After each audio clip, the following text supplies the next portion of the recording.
This is the most extra Starbucks cup ever.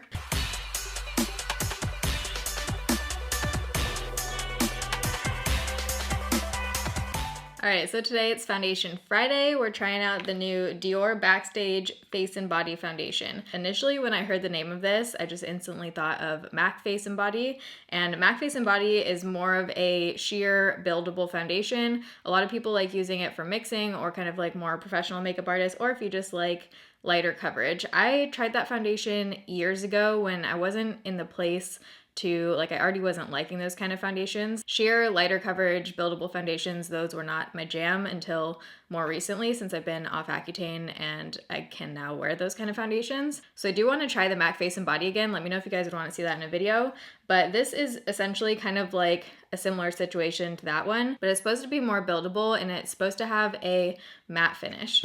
I'm gonna take it out of the box so it doesn't keep blinding you guys, but this one retails for $40. You get 1.6 fluid ounces of product, which is quite a bit more than the standard 1 fluid ounce. It comes in 40 shades, which is awesome. It says it has a matte finish and medium buildable coverage that's waterproof and sweat resistant. It's supposed to be able to resist extreme conditions like workout sessions, water, and even high temperature and humid environments. It also says it's supposed to look good on camera, so I'm going to be doing a flash test with this one so we can see what it looks like, but I'm going to start swatches right here. I got the shade, what did I get? 1CR, 1 Cool Rosy.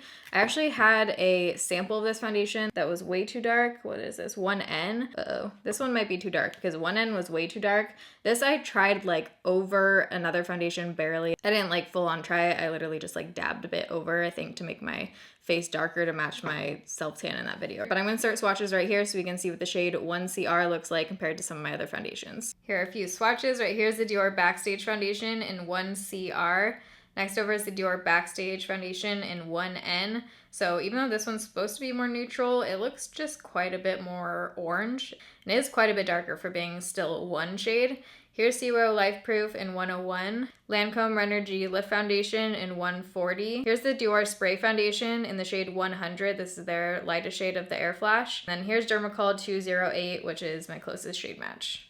So if you're excited for this video and you enjoy Foundation Fridays, you can give it a thumbs up. If you're new here, I upload Monday, Wednesday, Friday, 6 p.m. Pacific time. So I'm gonna give this a shake. I always try my foundations with a brush on one side of my face and a sponge on the other. Typically with more like watery foundations like this and kind of sheer foundations, a sponge does virtually nothing, but I'm still gonna try it out just so you guys can see and we can all see. So on half my face with the brush, I'm gonna be using the F88 by Sigma. This is the flat angled kabuki. I've been really liking this one. And on the other half, I'm gonna use my LA Girl sponge. This would be a really nice bottle for traveling because it isn't glass. And then there's a top and you get, whoops, I think I just squeezed it out. But you do get a squeezed top, which I really like that. Way better than having to like pour it out. Need to get a closer mirror up in here. Super fragranced. What's new with DIOR foundations? I don't know why they still friggin' put fragrance in foundations. Just really unnecessary. And it can just cause a lot of irritation on your skin and breakouts. So I just feel like we all need to friggin' stop putting scents in our foundations. Ooh. So I'm gonna be doing a 10-hour wear test today. And I also always show you guys in natural lighting what it looks like. Shit. To take this friggin' call. This might be like a half hour. Uh-oh. Okay, well, I'm gonna leave it right now. It's 11:04. Crap.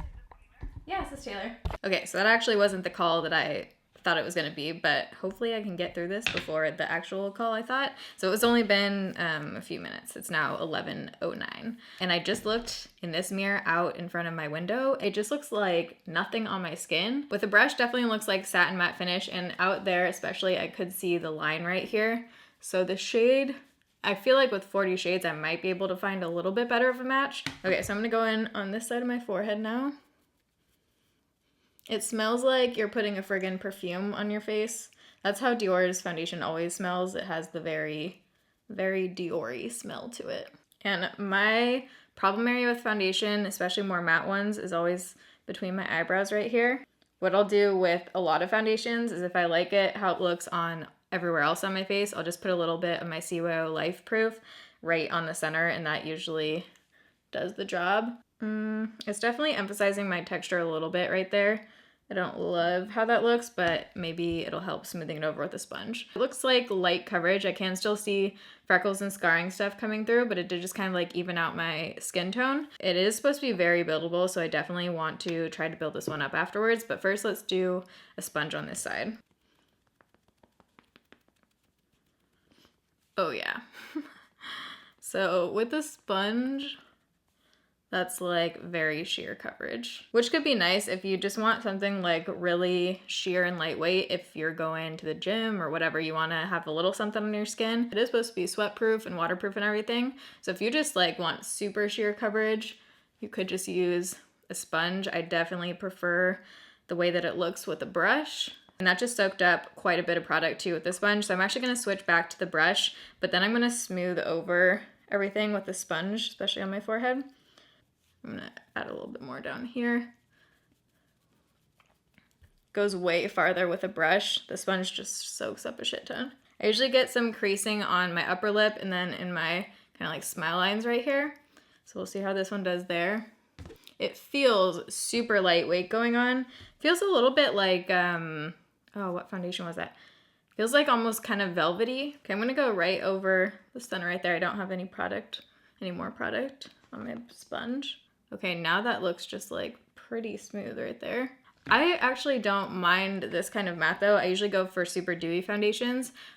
If it has a little bit of life and it still looks like skin, I don't mind it. I just don't like the full on matte, 'cause on my dry skin it just usually looks really cakey and just not flattering. If it's like this, where it's kind of, it still looks like skin. And also if I wanted to, like if I liked how this foundation wore and stuff, I could just spray my Catrice setting spray over top and that would just totally add a glow. So I'm excited for this part because I really want to see how buildable this is. Right now, I would definitely say I'm at low coverage, but it looks pretty. Doesn't look like the best right here. I'm gonna build this up with my brush and go back in. So let's see how it does on the second layer. Just got a lot. I'm gonna switch it over this side too. It feels very moisturizing, like watery going on, and then it dries down to that matte finish. Ooh.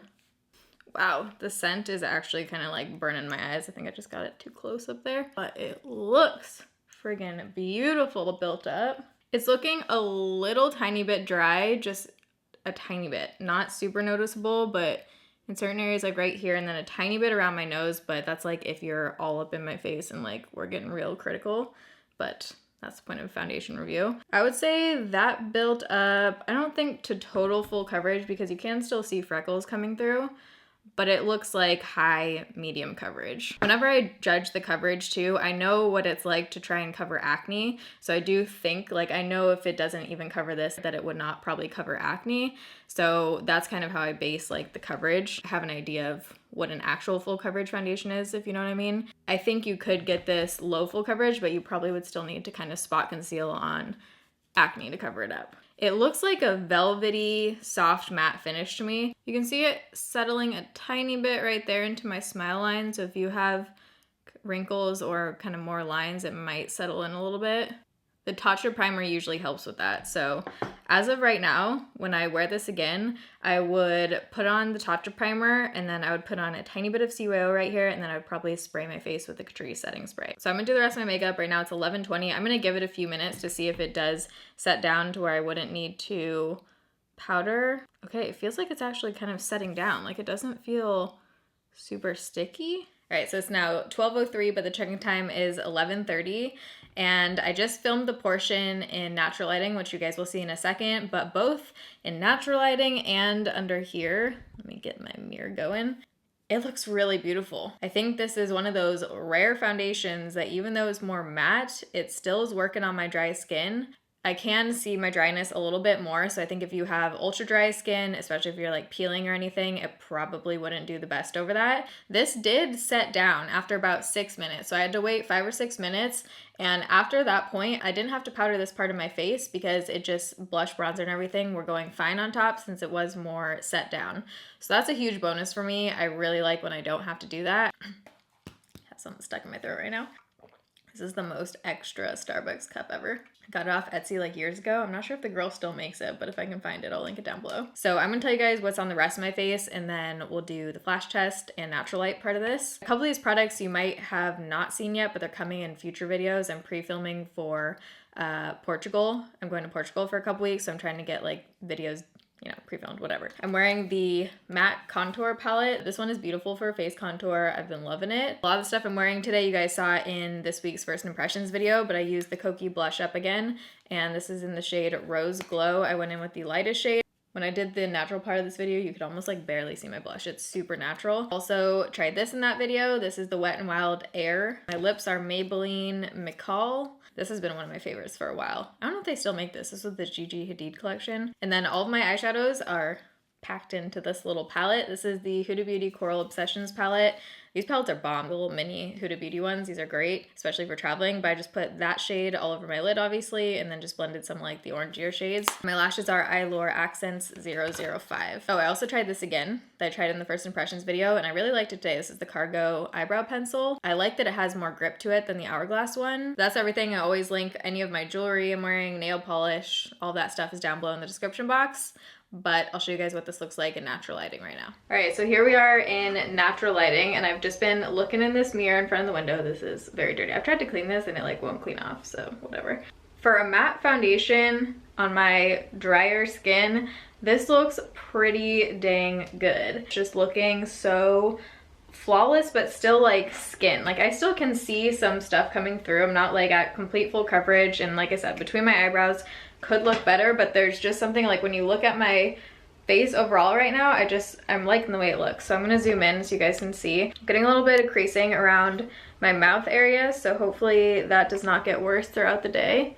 You can see a little bit right there. Also a little bit on this side. Like I said, usually the Tatcha primer does help out with that, so I probably would use that. And yeah, I'll see you guys. Oh wait, let's do a flash test. I think it looks pretty good in flash. I didn't go very heavy-handed on the blush or bronzer today, so I think I could actually add a little bit more on. I feel like in the photo especially, it looked like kind of washed out, but I think that's just because I don't have a whole lot of blush or bronzer on. But yeah, I think overall it looks pretty good in flash, and it definitely looks slightly dewier. So check-in time is 11:30. I'll see you guys in a few hours in natural lighting on this camera. Okay, it's now 3:44, so it's been on for a little over 4 hours, and I'm gonna zoom in. We're in natural lighting again right now. First thing I noticed, oh, my battery's low, is obviously I'm getting pretty intense creasing. I have one massive one right here, which I never really get it all the way up there. And then right there, it's huge. And then also in this area.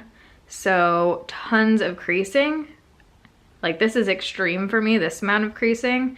Here's my forehead. Looks pretty good. Again, you know, you can just like see it right there. I'm really curious to see how this is gonna do with the Tatcha underneath it. If that helps it out. If not, I would have to mix this one. Also around my nose, that is not looking too hot.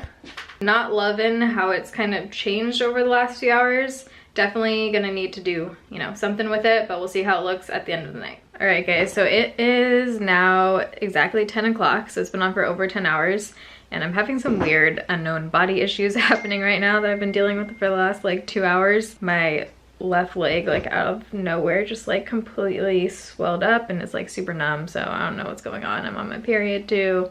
Threw up this morning. It's been a day. Let's talk about foundation. So overall, I feel like it actually looks slightly better now. Like the creasing doesn't look as intense for whatever reason. I don't know if it's oxidized or if my under eye concealer is just like way too light today, but I feel like it wasn't this noticeable before, and now it looks like pretty intense. If you look up here, that might have actually just been where my hand is. Yeah, actually I think I was like resting my hand there. So it did rub off up there. I don't think that's patchiness. I think it just rubbed off. And then here's the creasing. Okay, actually on camera you can see more in real life. I can't really see that, but that still does look a little bit better, I feel like, than the last check-in.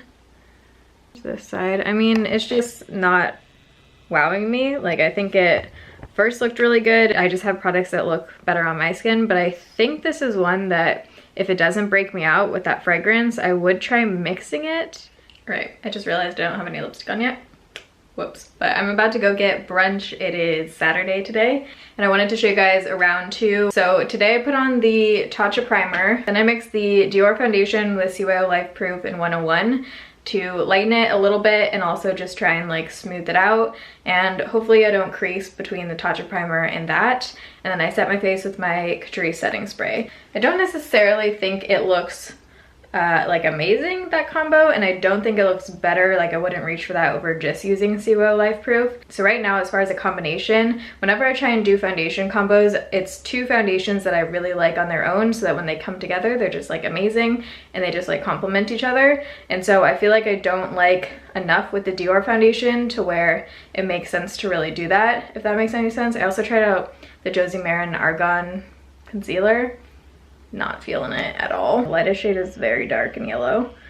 Like, here's my under eyes right now. I feel like it did not cover. So that's kind of where I'm at with it. It might look completely different on your skin. If you have oily skin, maybe it wears better. All right, so it's now 6 p.m. I think I filmed that last little clip at about 9 a.m. around there. And I'm gonna zoom in. I do not like how my skin looks with this combo. I think the Dior is a no for me. It just doesn't look the best on my skin. And between that and the fragrance and the creasing, I just cannot get this one to not crease. And again, that's with the Tatcha and CYO mixed in. And I also feel like it has oxidized. I'm also not loving this Josie Maran concealer at all. It's not looking too hot either. So I'm going to wash off my face, edit this video. But I just wanted to wrap this up here. So this one for me is a no. I don't think I would reach for this one again, unfortunately. Started off strong, and now that's where I'm at with it. So this one I do think some people might like. It probably just depends on your skin type. It might be worth getting a sample or something, but on me, on dry skin, not a winner. But if you enjoy Foundation Fridays, you can give this video a thumbs up. I love you guys. Thanks for watching. See you in my next video. Bye.